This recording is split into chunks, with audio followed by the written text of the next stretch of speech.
Finding the right balance of play is key to helping kids grow, and it goes way beyond just limiting screen time. Here to explain the idea of a play diet and how parents can make all types of play work together is child development expert. We have Randy Coleman from Learning Works for Kids. Randy, welcome to the show. Thank you for having me. I'm happy to be here. Happy to have you. And let's start off with this idea of a play diet. What is it exactly, and why should parents start thinking about play this way? So the first thing, before we even get to play diet, is that kids learn from play. So I think that it's incredibly important for parents to learn that the most important way that children are going to learn about their world is through playing. And children's play has become very digital, if you will, at the present time. When I first started working on this concept of a play diet, it was back in a time when kids were doing all kinds of other play. And then I began to realize that digital or screen-based play became the primary way that they were playing. And I became concerned about that. And we hear a lot about limiting screen time when it comes to just kids being on the screen all the time digitally, like you mentioned. But you say it's not just about how much they play, it's what kind of play they're getting. Can you explain that? Sure. Yeah, it's both of those things. I mean, there's an amount of play, and in a play diet, we think about how kids need to have not just digital play, but they should have physical or active play. They should have social play. They should have creative play. They should have unstructured play. And I also think that sometimes they need to have something I call whole play, which could involve using digital technologies to play with others, going on a hike and taking pictures and sharing that with others. So I think that they need to have all those kinds of things. I'm particularly concerned that kids are not getting enough physical play or social play. And Randy, in 2025, what does a well-balanced play diet actually look like for kids? Well, it looks like they get outside every day. First of all, I'm from Rhode Island. It's cold here.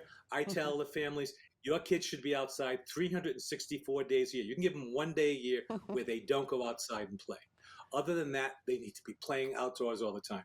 And it should also involve social play, doing stuff with people, directly with other people. Those are the two core components. Not easy to do sometimes with the lure of screens. And why is getting this balance right so important for a child's development, both mentally and emotionally?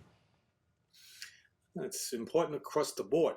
I mean, kids who don't play with others don't learn to communicate. They don't learn to make eye contact. They don't learn to collaborate with others.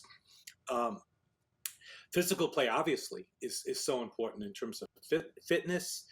And again, we're fighting screens which are pulling us in. Not just the kids, by the way. What I'm talking about is true for parents as well as kids. That's a good point. Okay, so for parents watching who feel like, you know what, it is a daily struggle, what are a few ways they can start helping their kids build those healthier play habits? Well, first thing they can do is do it themselves. I mean, that's kids learn from their parents. And in that respect, what they need to learn is what they model. I mean, parents, it's not what they say, it's what they do. So that is the first thing. The second thing is parents need to be able to create some expectations. Of course, it's much easier to do when you start young rather than when you're starting with a teenager. So having those kinds of expectations is really important. Another thing is that you've got to just make it into a routine. It's got to be part of what you do. Doing other kinds of things, going on a family hike, doing a family project around the house, cooking dinner together, those kinds of things. And the last thing that I think is important that sometimes we neglect, and this is, for those who are parents who are fortunate enough to be able to do this, they have to pay for it sometimes. Sometimes you have to pay to make other play more interesting than a screen. There we go. You make a good point. Randy, thanks so much for teaching us about the play diet. I'm going to let our viewers know where they can go for more information. For more tips and tools to help your child build a healthy play routine, just head to learningworksforkids.com.